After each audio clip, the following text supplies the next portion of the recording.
The Cannabis Conversation. A European perspective on the emerging legal cannabis industry.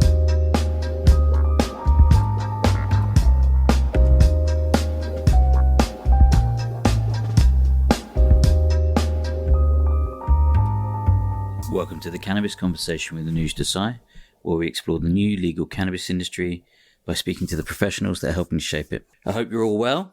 We have a new Prime Minister in the UK, well, at least for the next few weeks. Fair to say, our political scene is quite a shit show at the moment, has been for a while, but it ain't looking so great in many other countries either. So who knows what the hell's going on. It's been a hectic few years for the world. Brexit, Trump, COVID, Putin, cost of living. Sadly, I can't see things getting much better soon, so buckle up. Anyway, in cannabis news, we had some interesting developments this week. There were some leaked reports of the draft cannabis legalisation plans for Germany. Some very interesting highlights, which I'll take you through now. There's a maximum possession threshold of 20 grams, an allowance of home growing up to 2 plants, different types of outlets you can purchase from, including retail from licensed stores, pharmacies, and crucially online, a maximum 15% THC limit with a lesser limit of 10% for those aged 18 to 21 years old, a total advertising ban, introduction of cigarette-style non-branded packaging, graduated tax based on THC level, no imports of cannabis allowed, must all be grown in Germany. Under 18s caught in possession of cannabis will not be criminalised. Cannabis will be confiscated and courses mandated. And locations of cannabis dispensaries to be regulated with minimum distances to schools, children's and youth facilities. Lots of interesting points there, and I won't go into all of them. I think some of the numbers are what people have attacked, the limits and the arbitrary numbers. I guess there is some thought that went into why they're there. But the THC limit and the taxation has caused a lot of debate that I've seen. I mean, ultimately, the heaviest consumers drive the market. And, either due to addiction or tolerance or both, these consumers need higher THC. So I think they will continue to seek refuge in the black market, which in turn means that won't be significantly eroded if you have these sorts of limits. I'm not sure I totally agree with any kind of limit in this respect. Education, I think, is a better way forward. You can't help but think that they accidentally leaked these reports to see what the reaction would be. And hopefully they'll take on board some of the feedback. I'm trying to put together an all-star panel to discuss some of these issues in the next few weeks, so please do watch this space. Anyway, back to the pod. Another great episode with a cannabis legend talking about some of the issues affecting the industry. Once again, this episode is sponsored by our very good friends at Lumino. Lumino have been in the European industry for several years now, so they've got huge experience with how things have evolved and some of the key issues that are affecting businesses. And they have plenty of great advice that can really help a lot of cannabis companies. So they're always happy to chat. So as always, if you do need help with HR or recruitment, please do get in touch with them at luminorecruit.com. And please do mention my name when you do. Now, on with the show. Enjoy. On today's show, it's a real pleasure to welcome back Dr. Ethan Russo. Ethan is deeply involved in medical cannabis and botanical therapeutics as a physician and researcher, and is widely respected as one of the world's real thought leaders in this space. He has many roles within the cannabis industry, including previously working with GW Pharma and founding his current company, Credo Science. Ethan, welcome back. How are you? I'm fine, thanks. It's good to be back with you. Yeah, likewise. And how was your summer? Feels a while ago now, but... Well, yeah, as it just begins to rain in the Pacific Northwest. Yeah, it was fine. Better than prior ones. So able to get out a bit. So how about yours? Glad to hear it. Yes, absolutely. We had a very hot one here in the UK and in Europe, actually. So sure. We enjoyed it while it's here, basically. Right. People aren't used to 40 degrees and projectiles. Absolutely. Cool. Well, look, for the 1.5 people that don't know your background, would you mind just briefly introducing yourself and maybe some of the things you're up to nowadays? Sure. So I'm a neurologist, but I've been interested in psychedelics for 50 years and cannabis for the same duration, medicinal plants since 1990, intensive work in the cannabis and endocannabinoid system in the last 26 years. As you mentioned, I had an 11-year full-time stint with GW Pharmaceuticals in the development of Sativex and Epidiolex, cannabis-based pharmaceuticals, and have subsequently worked with private companies. Currently, my own Credo Science. Really, our mission is to create better medicines from cannabis and services and diagnostics related to the endocannabinoid system. Fantastic, fantastic. And are you working with a couple of other projects as well? Oh, yeah, we're working with a lot of different companies. So I specifically mentioned two, both Canadian. One is Andira Pharmaceuticals. They are working on cannabis-based pharmaceuticals in really three areas. One is primary treatment of metastatic cancer to bone. The other is generalized antibiotic-resistant infections. And third is wound care, which is related to the prior one. The other company is Canurta, also a Canadian company. They have a particular focus on canflavins, flavones or flavonoids from the cannabis plant that are not psychoactive but have tremendous anti-inflammatory properties and may have utility in treating cancer as well. Wow, that's a whole new branch, to add to terpenes as well as cannabinoids, I suppose. Sure. And mention one other. My business partner, Nisha Whiteley, and I are both principals of another company, Breeders Best, whose mission is to support independent cannabis breeders, getting them intellectual property protection and helping them market their novel cannabis chemovars, particularly with emphasis on so-called minor cannabinoids and discovering new cannabinoids from the plant. Yeah, wow. Okay. There's loads there for another show, I'm sure we could talk about. We are here today to talk about a very interesting topic and one that's quite relevant. What's wrong with the cannabis industry? And obviously you're in North America, so I think it's going to be a little bit different from where I am in Europe, but some really useful insights, I'm sure. So let's take a quick step back maybe and, take this from whatever stance you'd like. But what do you think were some of the utopian visions maybe a few years back at beginning or just before this sort of Yeah. the industry started, and what do you think happened in reality? Okay, well, utopian visions have probably been legalization, but including unshackled commerce in cannabis, and it's hardly been that. In every aspect, there have been problems, especially continuing prohibition. That's number one, two, and three with any listing of what's wrong with the cannabis industry. Where commerce has been allowed, it's quite frequently put a stranglehold on the businesses that are attempting to do it. Probably the best evidence is in California, where the vast majority of people that were growing and producing are getting out of the business because they've been regulated and taxed out of existence. And then there are a million things related to that. The inability to get bank accounts, the inability to deduct expenses. And, this is true in the United States, but applies also to many other countries around the world. And another utopian vision was individualized medicine for everybody based on cannabis. And I still would like to see this and have ideas about how it can be done, but it typically isn't being done. We've had a very poor track record, particularly from private companies, in pursuing research on cannabis. I'm going to pick on Canada a little bit. In Canada, despite legalization, they have upwards of 260 licensed producers of cannabis, but their research has mainly been along the lines of, we have this particular plant or preparation. We'll give it to a bunch of people and see what they say about what it did for them. Sometimes it's a little more pointed. It could be in relation to a specific disease, but there's been no real true effort to optimize the preparation so they're fit for purpose. And this is where I'm really critical.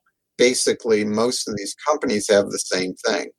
They've got high THC products, tending to be high in myrcene, which is sedating.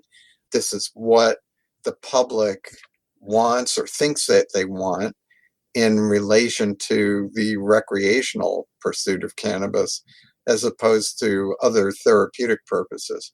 Now, I'm not putting down adult use at all, but it is really what's driving the industry when what is needed more specifically is therapeutic preparations from cannabis. And obviously, that's been my focus through my career.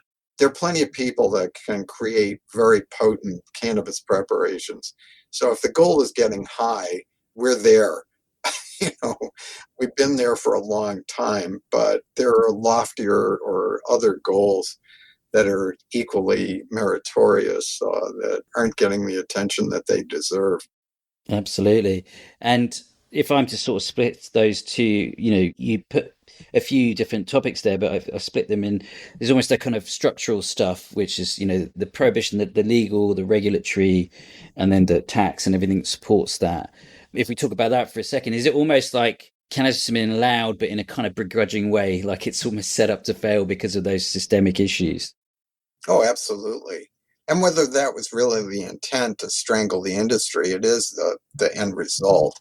It's a very tough go out there. Now, industry is not blameless in all this either. They've shown an incredible lack of imagination because basically the vast majority of companies are trying to do the same thing and thinking that the cream will rise to the top, and that they'll have financial success when they're doing the same thing as everyone else, that will be bigger, better, cheaper, whatever it is. So it really has been a race to the bottom.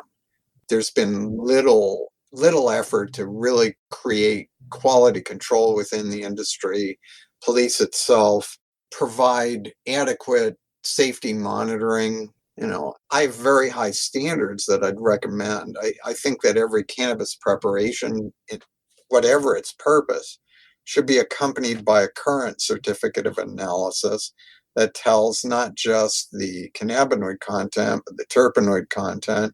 Also, safety testing, that it's been screened for microbial contamination, heavy metals, residual solvents, pesticides, what have you. Again, we've got this continuing problem with so-called strain names. I would emphasize there are no strains in cannabis. There are chemical varieties or chemovars. Strains are for bacteria and viruses. Anyway, these so-called strain names, there's no truth in advertising there. So, what's called one thing one place may be quite different another place, and there's no guarantee that even if you get it in the same shop in successive months, that it's going to be biochemically identical to what was there before. Yeah, I mean, again, there's loads there. Nomenclature and agreement around that is difficult. But then, yeah, I guess it's quite difficult to. The lack of imagination is a really valid point, isn't it? It's quite difficult to differentiate. Everyone's going for a high THC strain and, similar extracts, etc. So, yeah, I get those kind of systemic issues. That what's more personal interest, and I'm sure to you as well, is the medicine and the research side of things. So, if I had to pick up on the personalized medicine side of things, in the non-cannabis world, how is personalized medicine developing? And, is there inspiration from that we could and should be applying to cannabis? Well, it's hard to pick out a good model. The state of medical therapeutics in the United States is very sad. Basically, it's very hard to make a living in medicine unless you're hurting people. What I mean by that is, if you're doing something invasive like surgery, you get well remunerated. But for things that involve thinking and counseling patients, it pays very poorly. There's always been this skew in reimbursement. So the current model of medicine is your doctor is overwhelmed and they've got 15 minutes to see you for a complex problem, and you're out the door and you've learned nothing and you're frustrated and it was expensive and nobody's happy. And the doctors have burned out. Now, part of that was clearly exacerbated by COVID, but it was there before. It's just worse now. So it reminds me that, I left practice in 2003, and people occasionally ask if I miss it, and I just laugh. No, I don't. But no, I find a lot more satisfaction trying to work on a broader stage where I am arrogant enough to hope that I can help more people this way than seeing patients one at a time and trying to work within the system. Yeah, we'll come back to that in a second, the topic of research, because it's very interesting. It's something obviously I'm involved at kind of business level at.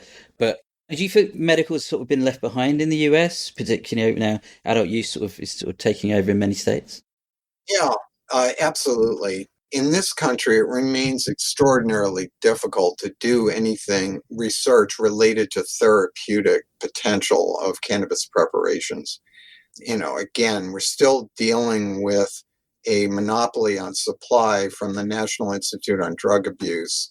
It's well established that the material that's been available resembles cannabis that's available through the black market or the legal markets in states where there are dispensaries. Doesn't resemble those at all. So there's been a lot of research that's been done, again, with material that wasn't fit for purpose, producing negative results, which I would maintain are not an adequate reflection on what the medicine can and should be doing.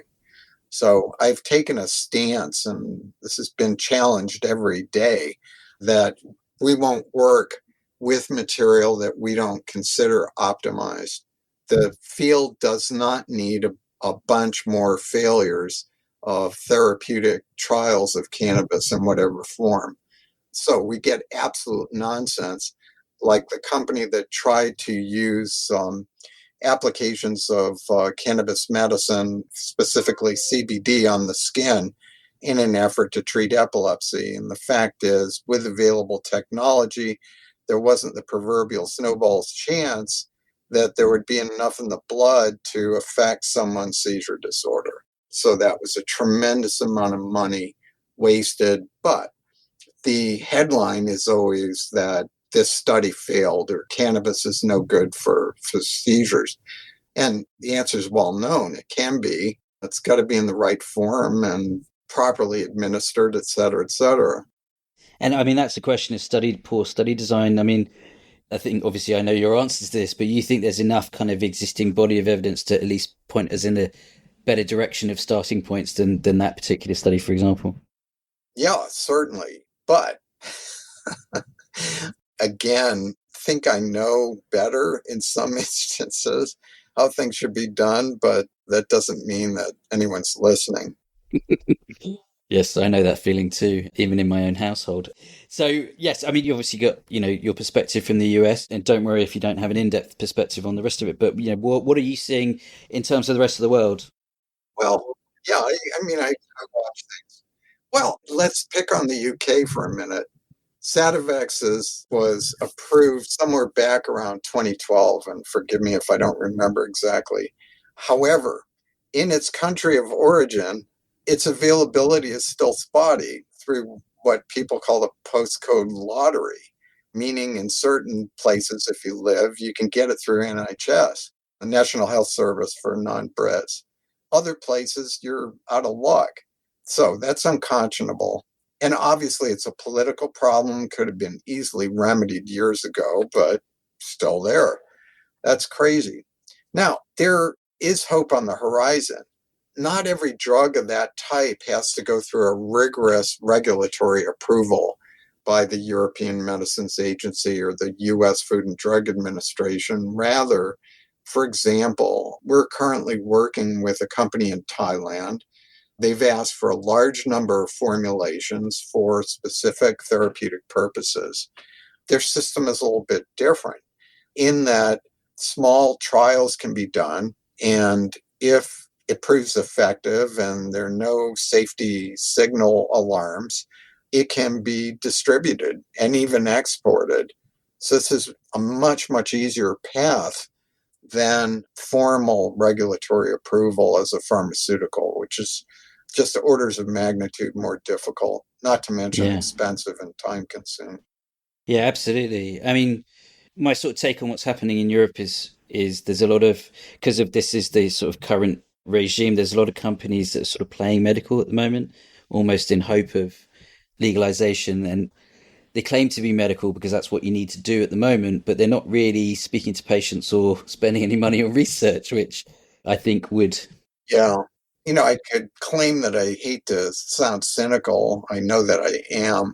But yeah, I think that's a situation. A lot of the companies are billing themselves as medically oriented, but they'll be the first to jump into the recreational market when that opens up. Obviously, Germany's toying with the idea of legalizing, and if that happens, it's a big population block, and people will be there to exploit it, I'm certain. Yeah, absolutely. There is a long queue already.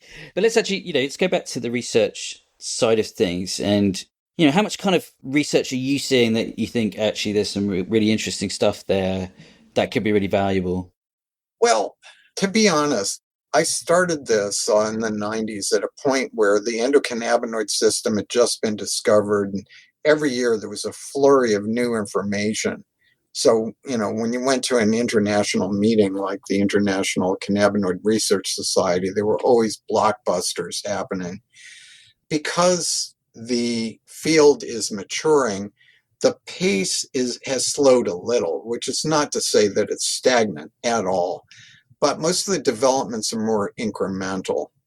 So that's one factor. The other is there are very few people with a broad or historical perspective. One of the lessons that we should all know from Santayana, and I don't need to requote him, but there's a body of evidence related to the therapeutic use of cannabis that goes back thousands of years. And people who ignore that evidence are making a really bad blunder. There's so much to inform what we should be doing now there. And I always like to go back to the 19th century, looking at just the profusion of information about cannabis. Once, after O'Shaughnessy, they got it from India to England and subsequently North America and continental Europe. And just people were trying it for everything. And contrary to what you might think, it worked for many things. But in the end, there have been things that have been totally ignored. Use for migraine treatment, whether acutely or preventively, was very, very common in the 19th century. Nobody's really, to date, I mean, this is how I really got into things in 1996, but there still has not been a real randomized controlled trial of a cannabis-based preparation in migraine. Similarly, in the 19th century, some of the most prevalent uses were for obstetrics and gynecology, an area totally ignored now. There's still this myth that cannabis is dangerous in pregnancy. We know it doesn't cause birth defects. Dr. Russo did not say that women can smoke cannabis in pregnancy with impunity. It's something that should only be used, preferably not by smoking ever, but used when needed.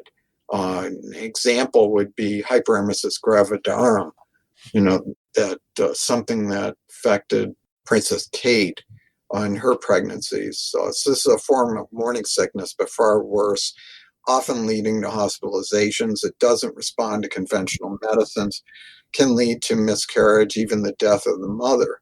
This is fabulously sensitive to treatment with cannabis. And, if people are freaked out about the prospect of giving THC in these situations, it's likely there are many other components of cannabis that would work that don't have the bad reputation of THC. So, but nobody's researching that. And good luck to you if you try to apply for permission to do it. It's going to be a very hard thing to get through most ethics committees. Very interesting. And so that's more, do you think, to do with the THC aspect of it and the legality and the narcotic status than it being multi-compound, let's say, a whole plant? It's very simply put down to ignorance and prejudice. Yeah. So, it's the same as race relations. It really is. Yeah. And what about that aspect of it being multi, like like a whole plant approach to things, like multi-compound, very difficult to study in that RCT mold. Okay. All right, let's break this down. What was I talking about? It was the idea that we know that THC works in context for treating hyperemesis gravidarum, morning sickness on steroids, if you will. But does it have to be THC? No. We know that cannabidiol has antiemetic properties, helps reduce nausea and vomiting. Also, THCA and CBDA. None of these are going to make people high. None of these are going to have addiction potential or any of the other things that people worry about. It just comes down to so much prejudice. I think that many politicians are worried that anybody who's exposed to THC is going to become a left-wing crazy. And I would maintain if some of them do, it's not such a bad thing. Yes, that political debate also for another day, I'm sure. So, I mean, this is just like, as you say, it's just like ignorance, basically, throwing the baby out with the bathwater and thinking everything is tainted by someone might get high, basically. Yeah. Well, let's face facts. Even in companies that have had a decided prejudice against cannabis, like France, tons of French people use cannabis. Highest use in Europe, I think. Yeah, it's true of Europe in general, but I'm picking on the French because, they've been so hardline in their policies. Also because I lived there for a year and so saw it firsthand long time ago, but things again aren't that different now. In the United States, I always thought that if 30 or more states legalized it in whatever form, medical, adult use, etc., the feds would have to do something, but they still haven't. And, part of the problem is most of the legislators, aside from knowing nothing about the subject, they're my age or older. And so You're only 25, Ethan. What are you talking about? it's hard for them to change. Wow, looking good for it. But yeah, the legalization thing is obviously an ongoing conversation. 70. Again, just to bring it back to research and sort of drug development, let's say, do you think we should be looking more, or businesses or whoever should be looking more at formulating drugs that look more like medicine rather than flower, and a collection of cannabinoids and terpenes or whatever that might be? Yeah. So I'm going to take what you asked and extend it to what we talked about in the preamble. How do you make better medicine? Well, there are a number of aspects. Obviously, it starts with quality control and good genetics. But the real thrust for many companies is let's get a plant that makes a lot of whatever we want, whether it's THC or CBD. That's fine, but what do you do with it? If the idea is to make isolates, an isolate can't do as much as a botanical. A botanical medicine is going to have multiple components. And in the case of cannabis, this means that you have the opportunity to make it a lot more effective medicine, both in terms of how it works for the condition you're treating, but also more acceptable, that it's better tolerated. In other words, a better therapeutic index, meaning that it's a safer medicine. You can use more of it without producing side effects. So a lot of the components of cannabis counteract side effects that THC can produce. So, in the best of all possible worlds, what we'd like to see would be selective breeding of cannabis so that you come up with a plant that has the exact chemical composition and proportions that you want to treat a specific condition. That can be done now. The trouble is that it takes a lot of time and then money and effort, obviously. Another approach that's absolutely legitimate, something that we're commonly doing in our formulation work now, is using components of cannabis from different plants and combining them in a way that we get a consistent medicine that does have the features we want. So typically in my formulation work, we're using several cannabinoids and several terpenoids in each preparation. Just to give an example, in post-traumatic stress, there are a number of agents that are of benefit. We know that THC is necessary. It among other things, will suppress somewhat dreaming states. One of the cardinal symptoms of post-traumatic stress is intrusive dreams and nightmares. And that's got to be suppressed to some extent. So it needs some THC. In many preparations, I like to have terpene called alpha-pinene because this reduces a side effect of THC, short-term memory impairment. However, you don't want it in a preparation for post-traumatic stress because in this instance, a side effect of THC reducing some memory effects is important, actually, because, again, people have these intrusive thoughts going back to the trauma that they've suffered. We need to give them distance from that. There are other components of cannabis that allow what's called a compartmentalization. That is, I know that I was involved in warfare and that I saw terrible things happen, but I can put that aside now and do my work and take care of my family. It's still there, but it is not weighing on my mind constantly in a way that is paralyzing a person. Yeah. I mean, that sounds like it's kind of like it's an ingredient list of, 10, 15 different compounds in different ratios. Yeah, it's true. Absolutely. I like to think of it more as a gestalt, to use that nice German term. Each one of these conditions is not one thing. That's part of the problem with synthetic pharmaceutical development is you're picking one target and trying to hit it hard, and often on the way neglecting possible toxicity. Complex diseases need a cocktail of ingredients, but rather than using five pharmaceuticals, synthetic pharmaceuticals, where you tend to get additive side effects, why not use material that's natural, that we know our bodies can process, and create a painting that will address the various aspects of the complex disorder? So it's not just pain, it's emotional heartache with pain, it's sleep disturbance, it's nausea from the opioids he had to take for the pain. So you've got to address all these things for a patient to feel better. And, one definition of a medicine is something that makes you feel better. Now, that's equally simplistic, but profound. Without a patient feeling better, they're not going to recognize this as helpful.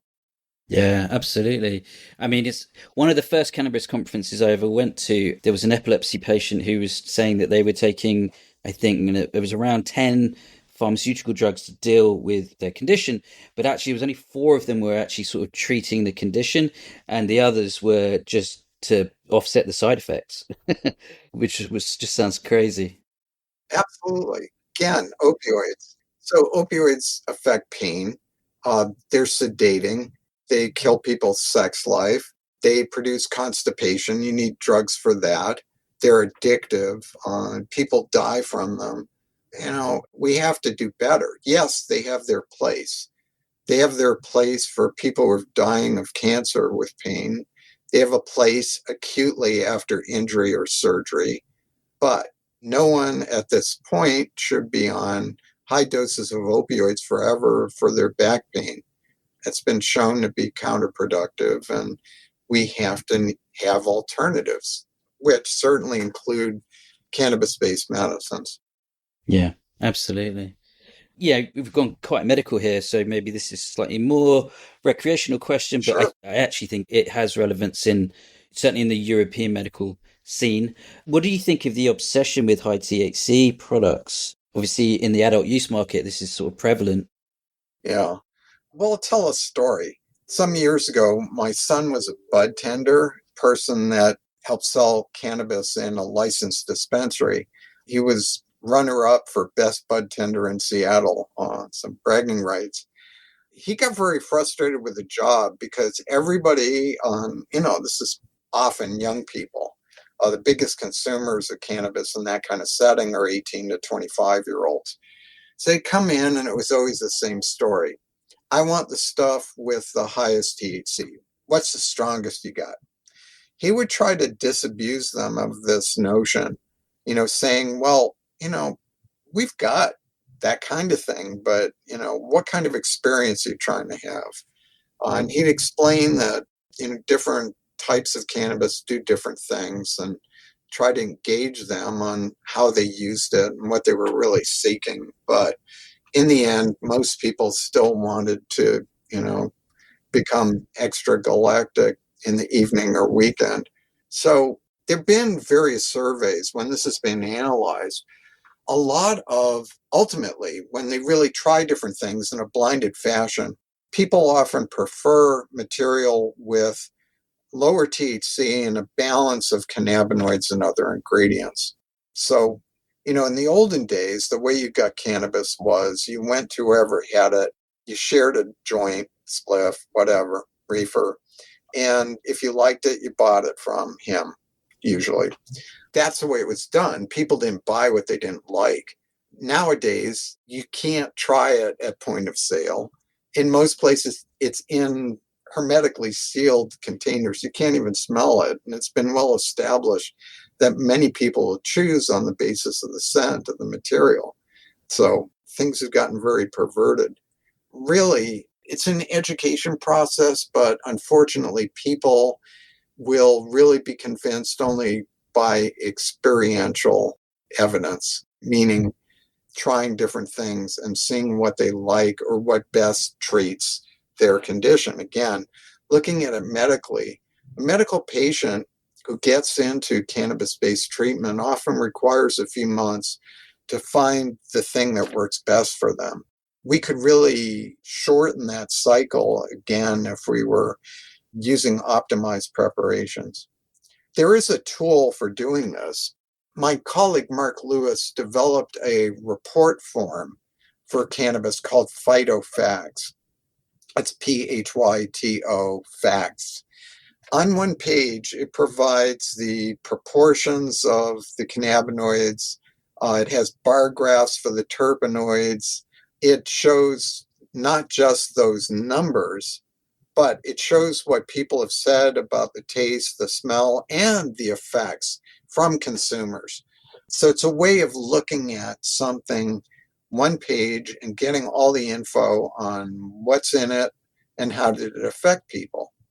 And so it's possible to page through that and, you can ignore the, quote, strain names, unquote, but really get an idea of what's going to float the boat for you, whether it be, again, relaxing on the weekend, cleaning the garage, or treating an illness. Yeah. I mean, it's good that you kind of brought the medical thing in there because, I'm certainly looking at European producers who are producing for the European medical market. There similarly seems to be a bit of an obsession with high THC cultivars or chemovars, however you describe it. And I'm pretty sure they're not necessarily choosing those cultivars based on medical research that's backing it. I think it's probably what can consistently deliver the highest THC. And I assume that for medical, it's not always high THC that's effective depending on the condition. No, some preparations will have none. Again, there's situations where that's necessary. Some people are really sensitive to THC and need to avoid it. So, yeah, there are endless possibilities. Just to give people an idea, the plant makes upwards of 150 different cannabinoids. We know the pharmacology of about a dozen at this point. So, again, pointing out the need for more research. It additionally, there have been some 200 different terpenoids that have been found in cannabis. 17 are common. But again, finding specific varieties that have a predominance of one or the other makes a tremendous difference in the effects. Yeah, absolutely. Well, as we bring it towards the end, both of us are obviously huge supporters of the cannabis industry. So maybe you end on something a bit more positive. What are your hopes for the future? Well, we've touched on some of these previously.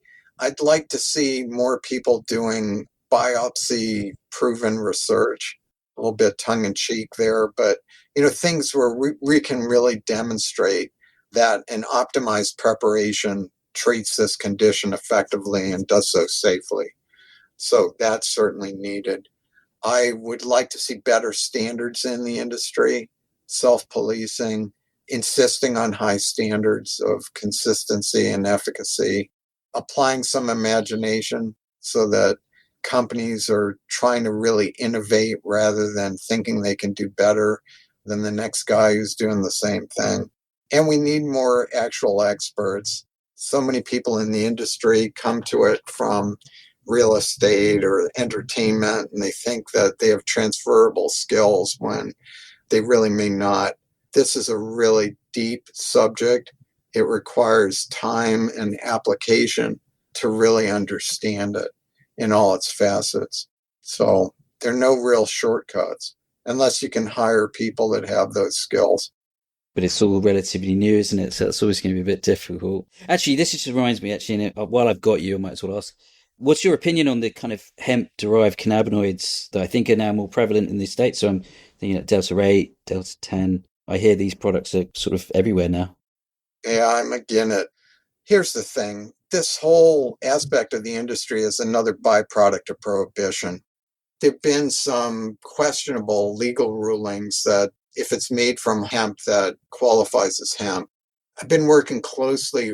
I'm on a panel of the U.S. Pharmacopoeia that's trying to develop standards for cannabis.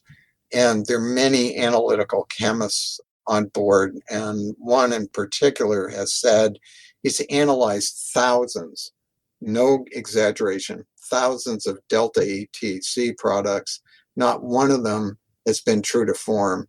They all contain other things, such as Delta 6 and Delta 10.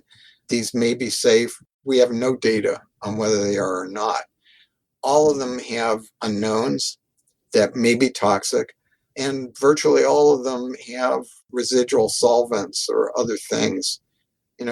Delta 8 has been produced because it's a way of using a superabundance, a surplus of cannabidiol, and turning it into something else that people can sell. So there's nothing innately dangerous about Delta 8.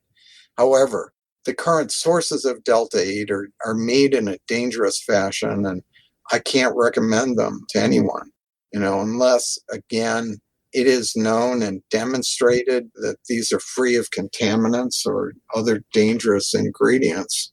No, again, legalization with proper controls can eliminate the need for that aspect of things. The material should be made from cannabis flower. It doesn't need to be turned into something else. And again, you can isolate components of interest, recombine them on a good preparation that's going to be optimized for a specific purpose. Yeah. That's super interesting. So, whilst the safety profile of the actual new cannabinoids, if we call it those, but, whilst that's not fully understood, is as much the poor sort of standards that apply to the production of those things. So, yeah, very interesting. And I think you make a really good point at the end there that it's not just about legalization, it's the regulatory framework that supports that instills sort of good standards. So, particular relevance for myself and everyone I'm around is we're looking to Germany because I think it's incumbent on them to get it right, because if they get it wrong, then it's a real bad poster for cannabis in general, I think. Yes. Cool. Ethan, always a pleasure talking to you, and we could have talked for a lot longer as always, but yeah, thank you for joining me, and I look forward to having you on again soon. Anytime. Cool. Cheers.